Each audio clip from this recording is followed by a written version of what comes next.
It is my absolute privilege to welcome all of you to the 7th Dr. L.M. Singhvi Memorial Lecture to be delivered by our chief guest, Honorable Mr. Justice Rohinton Fali Nariman, on the topic of reincarnation, comparative religious practices. I would now request our dignitaries, distinguished chief guest, Honorable Mr. Justice Rohinton Fali Nariman, Judge, Supreme Court of India, Distinguished Chairman Shri Gopal Krishna Gandhi, former governor and former diplomat, Dr. Abhishek Singhvi, Supreme Court Advocate and Member of Parliament, Professor Dr. C. Rajkumar, Founding Vice Chancellor, O.P. Jindal Global University, and Dean, Jindal Global Law School, Mr. Bhaskar Roy, CEO, Palimpsest Publishers, Mr. G.M. Singhvi, Ms. Abhilasha Singhvi, and Mr. Avishkar Singhvi to kindly come on stage for the lighting of the lamp.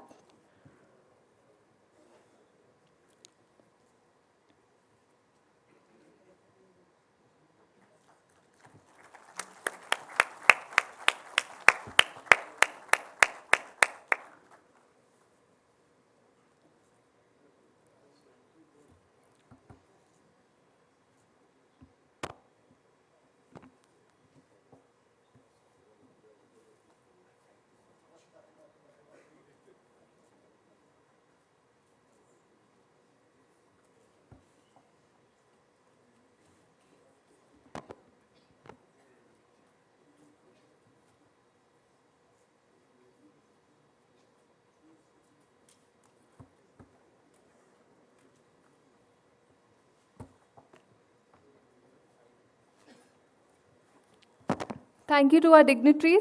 I would now request our chief guest, Honorable Mr. Justice Rohinton Fali Nariman, Chairman Shri Gopal Krishna Gandhi, and Dr. Abhishek Singhvi to kindly take the seats on stage.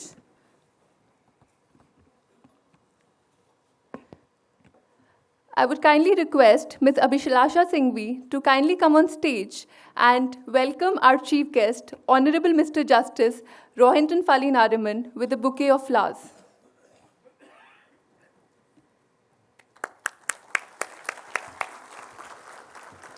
Thank you, ma'am. I would now request Mr. G.M. Singhvi to kindly come forward and welcome our chairman, Shri Gopal Krishna Gandhi, with a bouquet of flowers.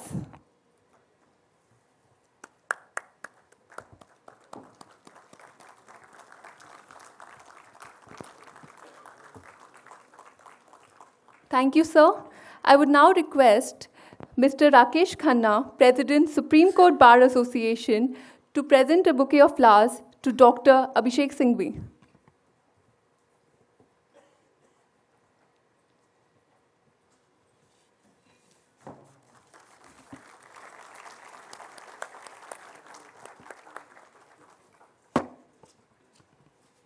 Thank you, sir. I would now like to invite our first speaker for today, Founding Vice Chancellor, O.P. Jindal Global University, Dean, Jindal Global Law School, Professor Dr. C. Rajkumar, to kindly come forward and share his views on the life and career of Dr. L.M. Singhvi. A very good evening to all of you. First of all, I would like to extend a warm welcome to all of you to this extremely important but also a very pleasant occasion on behalf of Dr. L.M. Singhvi Foundation and indeed on behalf of Dr. Abhishek Manu Singhvi. I have great pleasure in welcoming all of you to the 7th Dr. L.M. Singhvi Memorial Lecture by Honorable Mr. Justice Rohinton Fali Nariman, Judge, Supreme Court of India, who is also a distinguished linguist, an expert on comparative religion, and a priest, and I dare say, a Renaissance man. This special lecture will be chaired by Shri Gopal Krishna Gandhi, former governor and a distinguished former diplomat. I have the honor and privilege of introducing some of the most outstanding contributions of this extraordinary and truly Renaissance man, Dr. L.M. Singhvi. The phrase, India's Vibgyor man, most aptly describes Dr. L.M. Singhvi. Understanding his life's journey, one can't help to wonder as to how many inspiring lives he led and how many amazing things he did. Dr. L.M. Singhvi was one of the most learned individuals with fantastic accomplishments as an eminent jurist, a distinguished parliamentarian, a thoughtful author, a gifted diplomat, and an inspiring poet, and many more. He had amazing gifted abilities in developing mastery over multiple languages, Sanskrit, Hindi, and English. Academically, he was also gifted and remarkably achieved. He was also awarded the Rotary Scholarship to study at the Harvard Law School in 1954, the first to have obtained that distinction. He obtained his Master of Laws at Harvard and then proceeded to gain a doctorate from the Cornell Law School in the US. Many people may not be aware that Dr. L.M. Singhvi got a faculty position at the University of California, Berkeley, and taught for a brief period there, but had to return to India as his father wanted him to come back to India. Sadly, within a short span of time after that, his father died. Dr. Singhvi was indeed an avatar of justice. He began his legal practice upon his return and had stellar achievements very quickly. But then the legal career was only the beginning of a tour de force of a life that was yet to unravel. An elected member of parliament, a diplomat of impressive credentials, serving for a very long time as India's High Commissioner to the United Kingdom, his accomplishments as a diplomat and in the international arena was truly inspiring at multiple levels.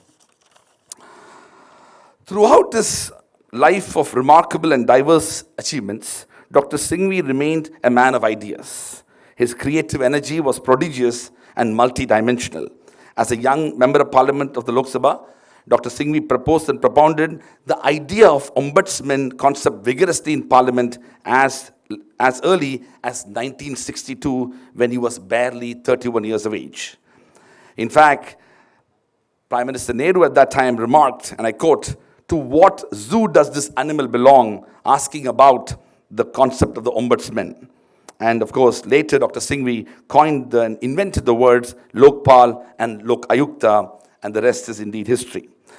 Dr. Singhvi also championed the development of the 73rd and 74th Constitutional Amendment, which are indeed truly remarkable contributions that has withstood the test of time. This is also the original contribution that he made in relation to revitalization of the Panchayati Raj system in India. Despite its ancient lineage, Panchayat Raj system was defunct in operational terms. Dr. Singhvi was specifically appointed in 1985 as chairman of the high-powered committee on revitalization of Panchayat Raj system. Way back in the early 90s, he propounded the concept of Setu Bandhamam in the sense of an inextricable intertwining of India with Indians all over the world. And more recently, this has become a very important part of the evolution of the connectedness of India to the Indians around the world, including the Indian diaspora.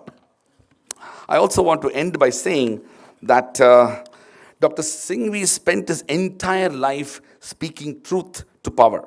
His passion, his commitment, his dedication, his honesty, and his unimpeachable integrity were distinctive qualities that made him a very special man. As we celebrate the life of Dr. Singhvi, I just wanted to reflect the idea of a Renaissance man. In fact, one of the renowned fiction writers in the US, Dr. Robert Heinlein, remarked, and I quote, "A human being should be able to change a diaper, plan an invasion, butcher a hog, con a ship, design a building, write a sonnet, balance accounts, build a wall, set a bone, comfort the dying, take orders, give orders, cooperate, act alone, solve equations, analyze a new problem, pitch manure, program a computer, cook a tasty meal, fight efficiently, die gallantly. Specialization is for insects," unquote. Dr. Singhvi belonged to that kind of a Renaissance man who simply did so much. And his contribution and his life is a journey of inspiration, and we are indeed here to celebrate. Lastly, I want to say, I actually discovered only this morning that Dr. L.M. Singhvi got his doctorate from the Cornell Law School. And this morning, I quickly wrote an email to the Dean of Cornell Law School asking him about it. And he wrote a message which I just got 20 minutes ago, and I want to read that message. And I quote, "Cornell Law School takes great pride in our connection to Dr. L.M. Singhvi, a 1955 graduate of our doctoral program.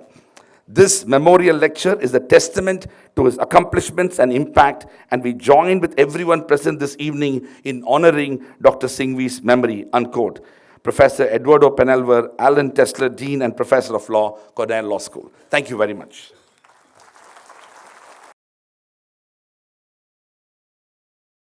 Thank you, Dr.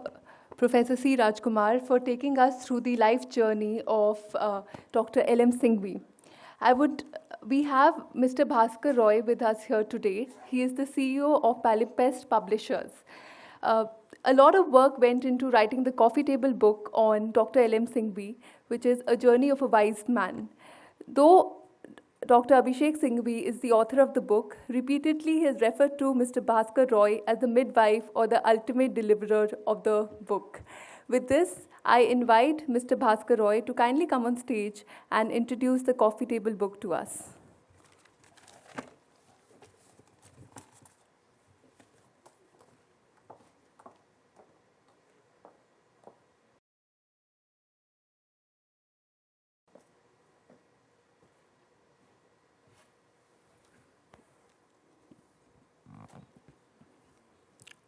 Honorable Justice Rohinton Falinariman, Shri Gopal Krishna Gandhi, Dr.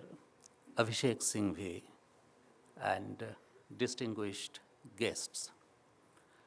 The making of a book, I often say, is more exciting an account than the book itself.